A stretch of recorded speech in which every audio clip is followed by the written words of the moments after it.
Ibu. Waalaikumsalam warahmatullahi wabarakatuh. Saya ini bermaksud untuk mengadakan wawancara dengan Ibu terkait masalah yang saya identifikasi di sekolah kita. Kan kita sudah melaksanakan wawancara sebelumnya tentang masalah-masalah yang apa saya angkat di sekolah, kemudian saya tuangkan kembali ke lembar kerja saya selama PPG.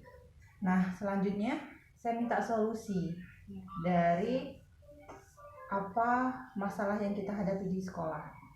Terdapatlah 2 masalah yang saya ambil. Yang pertama, nanti kita bahas dulu yang pertama ya Bu ya. Tentang motivasi siswa di sekolah. Motivasi siswa di sekolah Ibu juga pasti mengalaminya. Kira-kira apa yang menjadi solusi sebagai saya dan guru-guru yang lain agar motivasi di sekolah ini bisa meningkat, siswa-siswa jadi aktif belajar di kelas. Mohon bantuannya ya Bu ya. Ini menurut pendapat saya mungkin nanti bisa jadi solusi bersama, baik untuk Bu Maya maupun saya. Jadi menurut saya yang pertama adalah kita harus sebagai guru orang yang menjadi awalan anak itu belajar dari kita. Jadi kita harus sebelum meningkatkan pembelajaran anak, maka kita dulu yang harus dikembangkan, ditingkatkan kualitas kita sebagai seorang guru dengan banyak mengikuti pelatihan seperti itu, sehingga kita tahu apa yang harus kita lakukan dengan berbagai masalah siswa.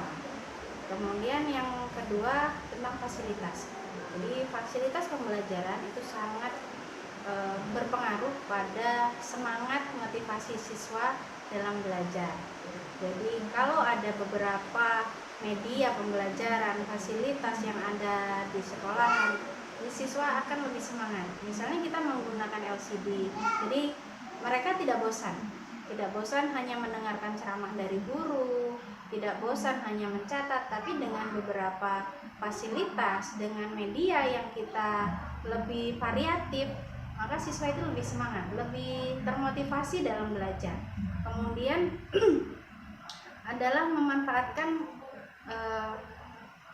tadi sudah ada metode pembelajaran harus lebih variatif sehingga siswa tidak bosan. Kita bisa menggunakan berbagai macam metode pembelajaran. Kemudian kita juga sambil belajar jangan hanya monoton, Bu.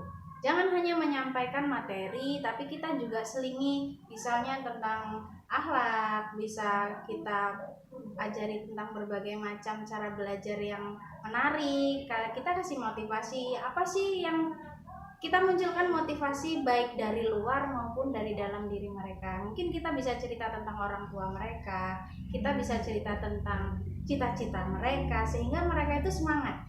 Kita kaitkan juga dengan pembelajaran yang kita sampaikan. Jadi terkait antara kehidupan mereka, cita-cita mereka dengan materi yang kita sampaikan.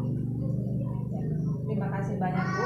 Mudah-mudahan apa yang Ibu sampaikan ini bisa saya pelajari, bisa saya pahami, bisa saya laksanakan di kelas. Mudah-mudahan apa yang Ibu sampaikan juga dapat mengubah pembelajaran kegiatan belajar di kelas menjadi lebih baik. Untuk pertanyaan kedua, saya mendapat masalah lain juga, yaitu tentang siswa yang kadang gaduh di kelas. Mereka itu kalau sedang melaksanakan pembelajaran di kelas ada beberapa keributan yang mereka timbulkan di kelas, baik keributan antara satu sama lain, bahkan seluruhnya kadang. Apa kira-kira solusi yang bisa kita munculkan dari hal tersebut sehingga siswa menjadi lebih tertib atau suasana kelas jadi lebih kondusif? Untuk permasalahan kegaduhan siswa bisa gaduh itu sebenarnya karena kita metode pembelajaran yang membuat siswa itu bosan, sehingga dari kebosanan itu muncullah mereka itu supaya nggak bosan, mungkin mereka banyak bercerita, mereka ngobrol sendiri, itu karena tidak menyenangkan proses pembelajaran yang ada, tidak membuat mereka tertarik, tidak termotivasi. Kita kembali lagi dari awal tadi. Jadi yang pertama metode pembelajaran kita harus lebih variatif. Itu satu. Kemudian jika sudah terjadi kegaduhan, keributan, maka ada beberapa hal yang harus kita lakukan. Yang pertama, hati-hati dalam mengatur emosi. Jangan sampai kita terbawa emosi sehingga kita marah.